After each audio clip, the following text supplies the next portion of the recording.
bonjour à toutes et à tous, c'est Tobor. J'espère que vous allez bien, parce que moi, ça va très bien, voilà, j'avais envie de le dire. Encore une fois, j'aimerais ouvrir une petite parenthèse avant de commencer la vidéo Dragon Age. Déjà, merci pour les retours sur ma dernière vidéo, j'ai apprécié tous les retours qui m'ont été faits, tous les commentaires que vous m'avez laissés. J'espère rester sur cette lancée et peut-être même m'améliorer, qui sait.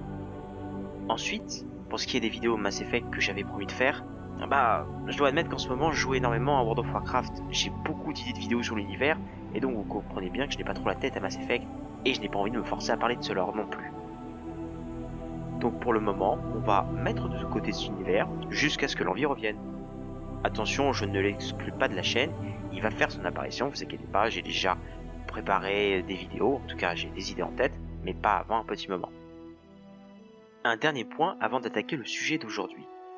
Ça serait pour aborder les premières vidéos de WoW que j'ai fait, en particulier une, celle sur Uther le porteur de lumière. Après les avoir sorties, au tout début de la chaîne, j'étais déçu du résultat. La qualité ne me plaisait pas, le montage était parfois mal fichu, car dans la vidéo on a l'impression que je parle comme une autruche sous héroïne tellement je vais vite. Par conséquent, l'immersion, la vidéo globale, est gâchée à cause de petites maladresses de ma part. Alors je vous demande de me dire dans les commentaires si vous êtes d'accord que je refasse ces vidéos. Je changerai 2-3 petites choses pour la rendre meilleure et bien plus agréable, mais ça restera dans le fond la même. J'ai dit tout ce que j'avais à dire, je vous laisse avec l'histoire de cette semaine, bon visionnage.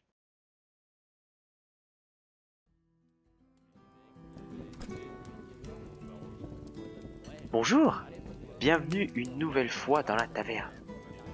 Installez-vous confortablement, je vous ai laissé des sièges, et venez prendre un verre avec moi.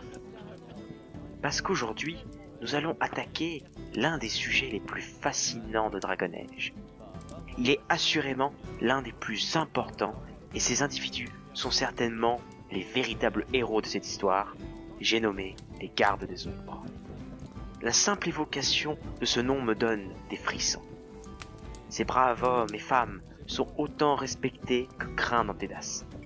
Ces valeureux guerriers et voleurs, mages, ont à travers toute l'histoire sauvé à de maintes reprises le continent de la menace des vengeances et vaincu à chaque fois l'archidémon qui les menait, mettant donc systématiquement fin aux fameux enclins.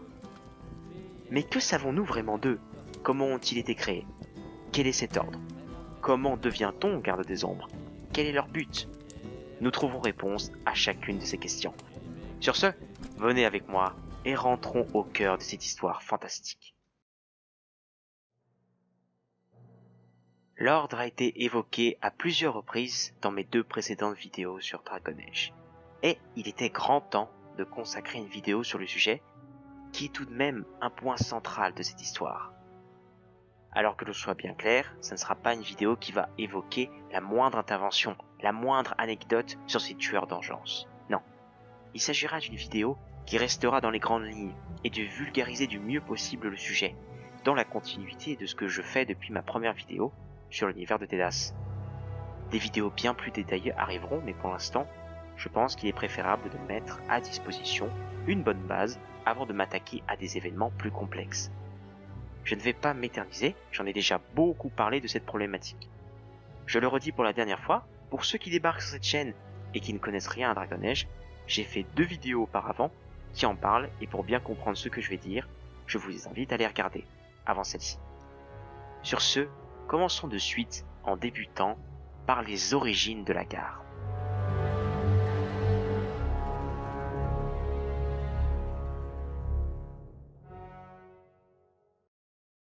Remontons dans un lointain passé, où l'empire humain de Tevinter est seul maître de la surface de Tédas, où aucun autre royaume connu n'existe encore.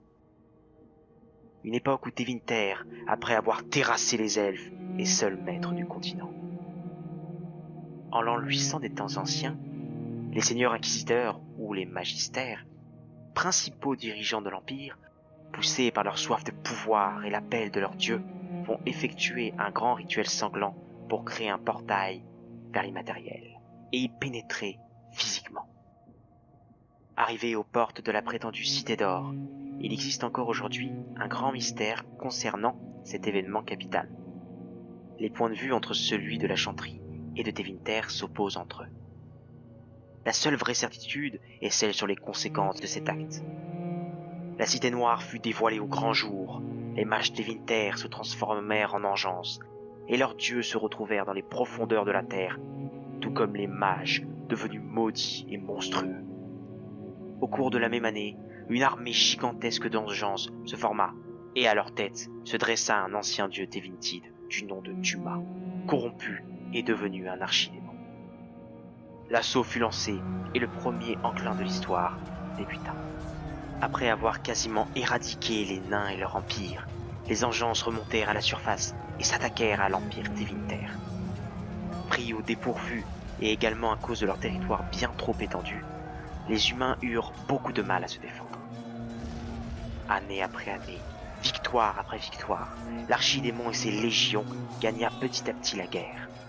L'humanité était alors au bord du gouffre, et la fin du monde semblait toute proche. Mais en l'an 890 des temps anciens, soit 90 ans après le début de l'enclin, des vétérans Tevintides de la guerre contre l'engeance se rassemblèrent en un seul et même endroit, dans les Underfell à Weissaut. Lorsqu'ils quittèrent la forteresse, ils rompèrent leur serment envers l'Empire et avaient cessé d'être de simples soldats pour devenir quelque chose de bien plus grand. Un nouvel ordre fut fondé en ces jours sombres, et les gardes des ombres apparurent enfin. Une fois cela fait, ils lancèrent plusieurs attaques contre les engeances qui se soldèrent par des victoires et semblaient impensables. Très vite, tout l'Empire entendit parler de ces gardes et reprirent espoir. Ils se rallièrent à eux pour mettre un terme à la guerre.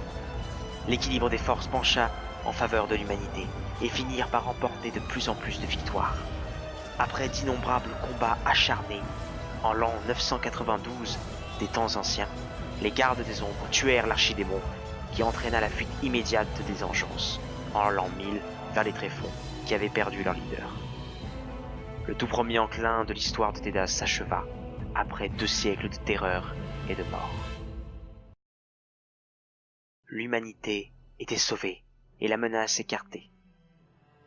Si certains pensaient que tout cela était bel et bien fini, la garde savait très bien que c'était loin d'être terminé. Ils savaient que la paix durement obtenue n'était que temporaire, qu'un jour les engeances reviendraient tout aussi dangereuses avec un nouvel archidémon à leur tête. Alors l'ordre perdura, s'établit aux 4 coins de Tédas et prêtèrent serment de vouer leur vie au combat contre l'engeance et de ne jamais cesser de scruter l'obscurité. Ils honorèrent leur serment de génération en génération, et encore aujourd'hui, à l'ère du dragon, nombre d'histoires, de légendes, de récits parlent de ces braves hommes et femmes, devenus presque des mythes aux yeux de tous.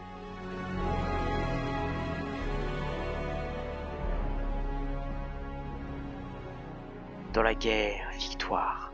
Dans la paix, vigilance. Dans la mort, sacrifice. Telle est la devise des gardes des ombres, qu'ils respectent et suivent depuis presque 2 millénaires depuis la fondation de l'ordre. Cet ordre se distingue sur bien des aspects au reste du continent. Les gardes des ombres ont pour emblème 2 griffons. On peut relever 2 raisons à ce choix. La première, qui est une de mes hypothèses, c'est sans doute la noblesse, la fierté ou d'autres grandes valeurs que peuvent inspirer ces créatures mythologiques. Mais c'est surtout parce que l'espèce des griffons a pendant très longtemps servi de monture à l'ordre jusqu'à ce que l'espèce s'éteigne lors du 4e enclin après une terrible bataille. D'ailleurs, malgré ces disparitions, leur emblème reste le même et ne changera sans doute jamais, par respect pour ces créatures qui ont aidé la garde à remplir leurs devoirs. La garde détient son propre équipement, que ce soit arme ou armure, et qui permet à n'importe quelle personne de les reconnaître d'un simple regard. Leur tenue varie selon les compétences des individus, mais ont comme caractéristique commune d'être de couleur argentée et bleue, avec 2 griffons, l'emblème, qui apparaissent sur l'armure.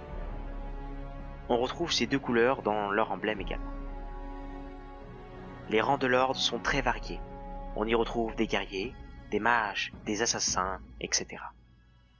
Les humains ne sont pas les seuls à être autorisés dans l'ordre. Au contraire, les elfes et les nains sont recrutés. D'ailleurs, certains membres de ces 2 peuples qui ont rejoint leur rang ont marqué l'histoire pour leur accomplissement ou pour leur prouesse au combat. Il faut dire que la garde ne peut se permettre d'être sélective face à la menace de l'engeance. Toute aide est la bienvenue pour la combattre. En revanche, d'après les sources que nous avons à disposition, pas un seul Kunari n'a pour l'instant rejoint la garde. Même si je pense qu'un jour cela arrivera, les tensions qui existent entre Parvolen et le reste de Tedas contribuent à l'absence des Kunari dans la garde. Et quel que soit l'avis que l'on a sur eux, les compétences de ce peuple ne sont plus approuvées et pourraient faire énormément de bien à l'ordre.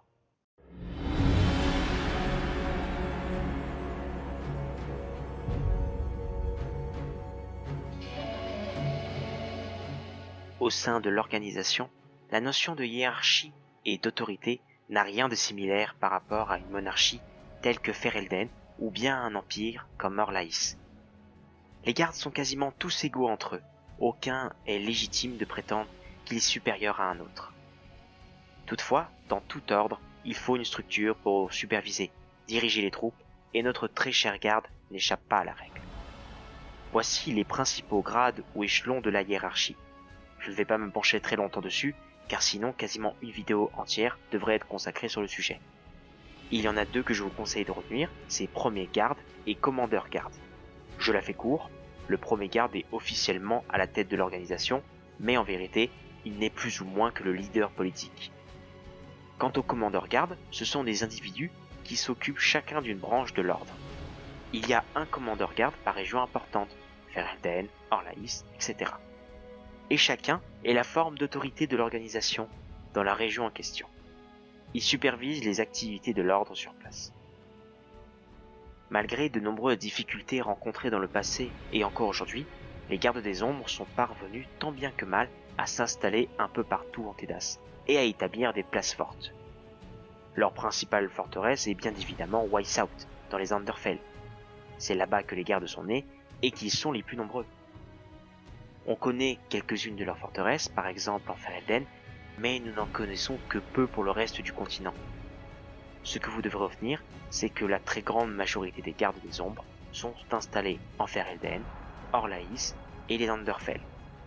Et encore une fois, il me faudrait une vidéo complète consacrée à la structure de l'ordre. Je veux terminer ce point en donnant une idée des effectifs de la garde. Attention, je vais parler des chiffres annoncés avant la trilogie des jeux. Il se peut qu'ils aient changé entre temps. Dans les Underfell, on parle d'à peu près 1 millier de gardes. À Orlaïs, d'une centaine, et en Ferelden, à peine une dizaine. On constate un sacré déséquilibre entre les trois régions, et il y a une explication qui pourrait le justifier, mais on y reviendra après.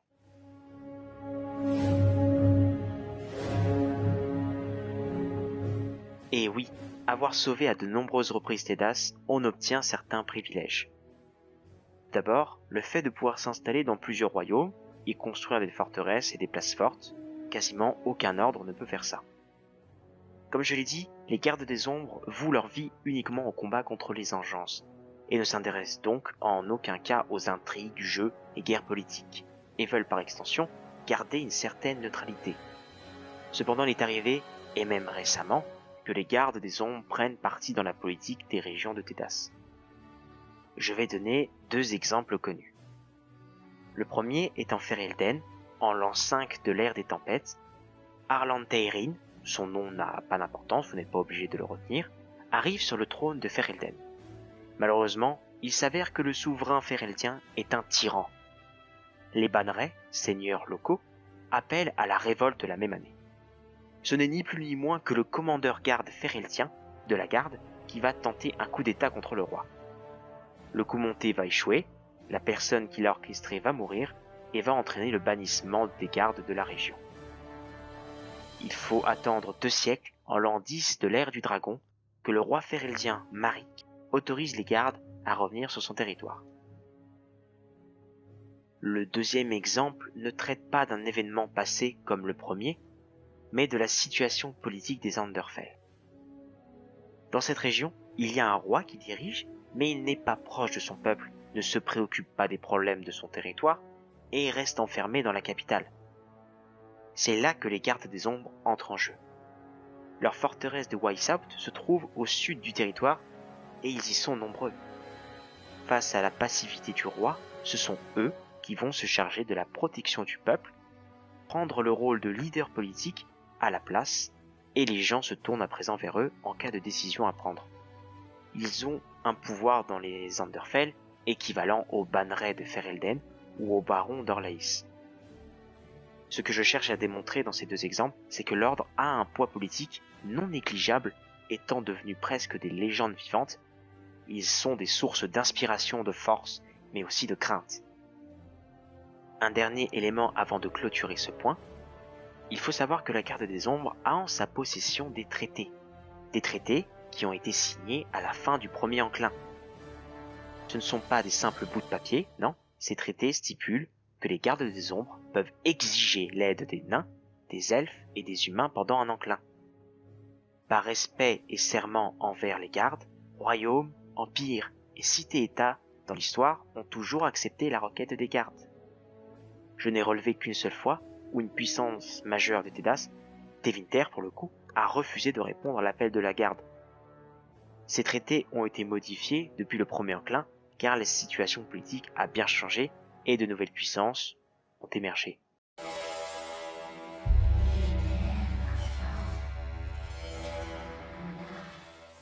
On a bien constaté des frictions entre les gardes des ombres et certaines grandes puissances de Tédas depuis le début. Mais ce ne sont que des exceptions quasiment insignifiantes. Je vais faire chaque peuple. En premier, les humains. L'humanité, pour la plupart, respecte les gardes des ombres. Leur présence la rassure, mais parfois elle oublie vite l'importance de la garde et prend à la légère la menace de l'engeance en période de paix, une fois l'enclin terminé. Parfois, même que certains prétendent que l'engeance n'est qu'un conte, une histoire pour faire peur aux enfants. Il faut tout de même dire que plusieurs siècles de paix s'écoulent entre chaque enclin. Plusieurs générations naissent et meurent donc en n'ayant jamais vu une seule engeance de sa vie, ce qui pourrait justifier qu'ils prennent parfois ça à la légère. Ensuite, les elfes. C'est un peu plus compliqué de juger, car oui, rappelez-vous que les elfes connaissent énormément de problèmes. Déjà les nombreuses guerres et tensions entre les humains, leur peuple souvent méprisé et rejeté, et ils sont encore aujourd'hui victimes de violences injustifiées. Alors on peut comprendre que les gardes n'accaparent pas toute leur attention. En revanche, ils tiennent en estime l'ordre et sont généralement bien accueillis. Les nains ont bien plus de respect et d'estime pour les gardes des ombres.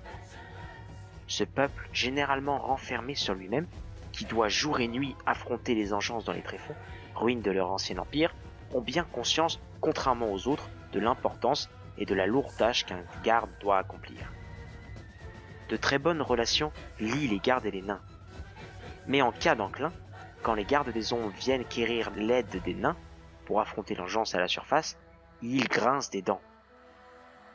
Affronter les engeances en permanence sans obtenir aucune aide de la surface, qui ne s'en préoccupe absolument pas tant que ces monstres ne l'attaquent pas, est très mal pris, mais en plus, ils doivent aider les régions de Tédas à les combattre.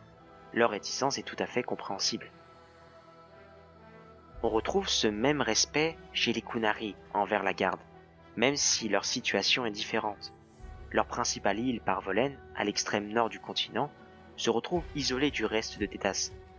Ils sont presque spectateurs des enclins.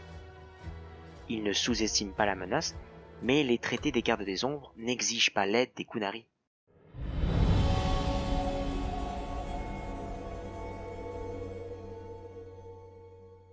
Ah, voilà la grande question. Mais comment devient-on garde des ombres? Est-ce un simple test physique de connaissance? Des épreuves? Pas exactement. En fait, cela dépend de la situation de la personne qui pourra potentiellement en devenir un. Pour introduire la réponse à cette question, parlons du recrutement. Alors, dans les territoires de Tétas, où la garde des ombres s'est installée, c'est au commandeur garde de la région de superviser le recrutement. C'est à lui d'organiser le processus. Dans la plupart des cas, ce sont un ou plusieurs gardes en patrouille qui parcourent les terres à la recherche de nouvelles recrues. Ils se dirigent la plupart du temps dans les grandes cités, dans les tournois organisés, dans les petits villages, dans les cercles des mages, où des individus peuvent se distinguer et espèrent les trouver et qu'ils détiennent des talents ou des personnalités fortes ou des compétences qui pourraient leur servir. Les gardes ont beaucoup de liberté sur le recrutement, quasiment aucune restriction sur la nature du candidat ou sur sa profession. Ils jouissent également d'un droit nommé le droit de conscription, où ils sont autorisés à forcer le recrutement de quelqu'un dans des situations extrêmes, comme par exemple un condamné à mort ou un apostat, un mage en fuite traqué par les Templiers. Je précise que rejoindre les rangs des gardes des ombres n'est pas un moyen d'échapper à la justice pour certains. Intégrer l'ordre est un immense honneur, et c'est à un garde de décider d'user de ce droit. S'il l'utilise pour recruter de telles personnes, c'est qu'il sent que la personne est un individu de grande valeur, qui pourrait se racheter, avoir une deuxième chance parmi l'ordre. Mais ce n'est pas fini, sinon ça serait bien trop facile, et là nous allons rentrer dans la zone spoil. Ce qui va suivre sont des informations que l'on découvre dans le premier jeu de la trilogie, Dragon Age Origins. Si vous voulez tout découvrir par vous-même, je vous invite à passer cet extrait de la vidéo en allant au temps de la vidéo que je vous indique maintenant, et nous nous retrouvons à la fin pour conclure. Pour ceux qui sont restés, assis à mes côtés, je vais vous apprendre l'un des grands secrets cachés de l'ordre, le rite de l'union.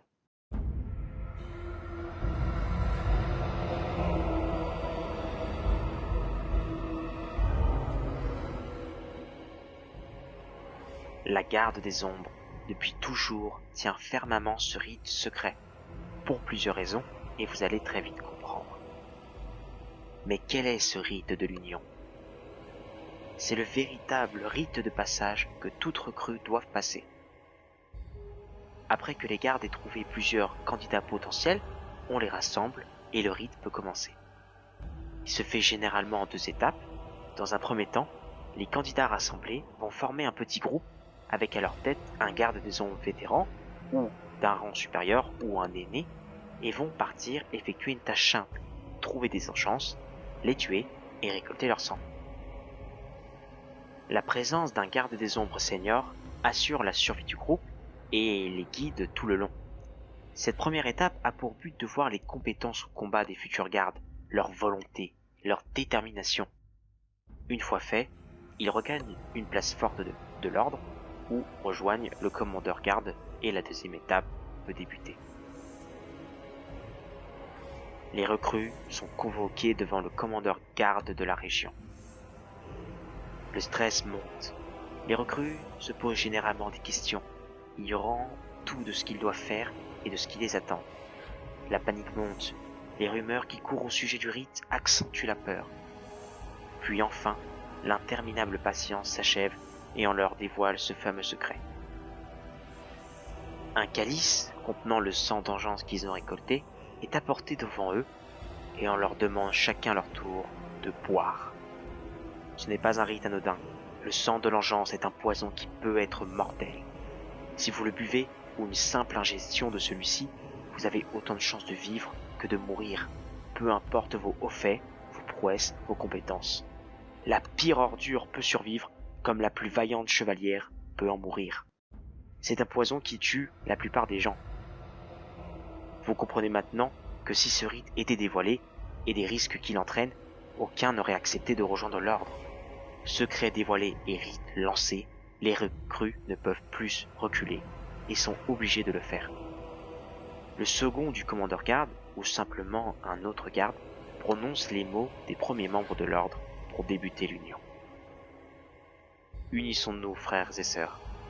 Unissons-nous dans les ombres contre lesquelles nous veillons. Unissons-nous pour remplir ensemble notre devoir éternel. À ceux qui vont mourir, je dis ceci.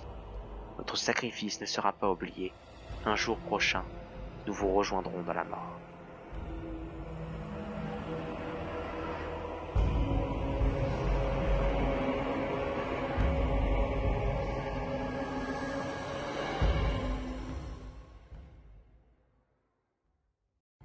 Daveth, avancez.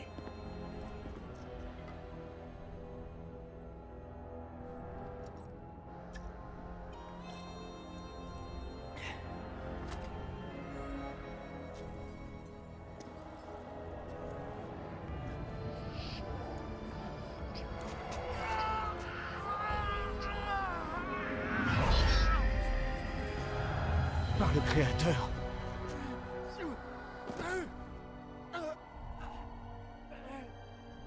Je suis désolé, David.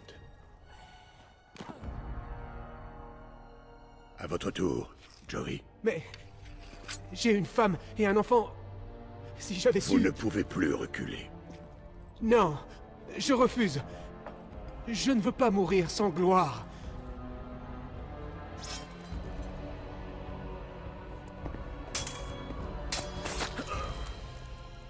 Je suis désolé.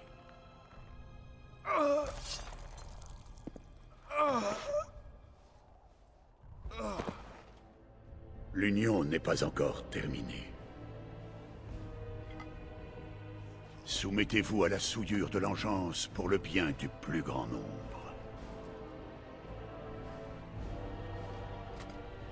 Vous êtes désormais un garde des ombres.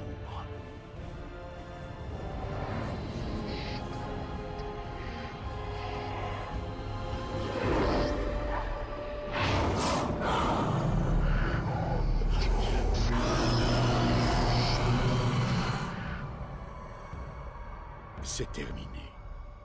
Bienvenue. L'individu se réveille, les gardes à ses côtés, maintenant immunisé contre la souillure de l'urgence, à jamais lié à ces monstruosités, et est désormais un garde des ombres. Ses nouveaux frères et sœurs le déclarent officiellement et lui donnent une amulette contenant le sang qu'il vient de boire, en souvenir de l'union, et qu'il n'oublie jamais ceux qui n'ont pas survécu.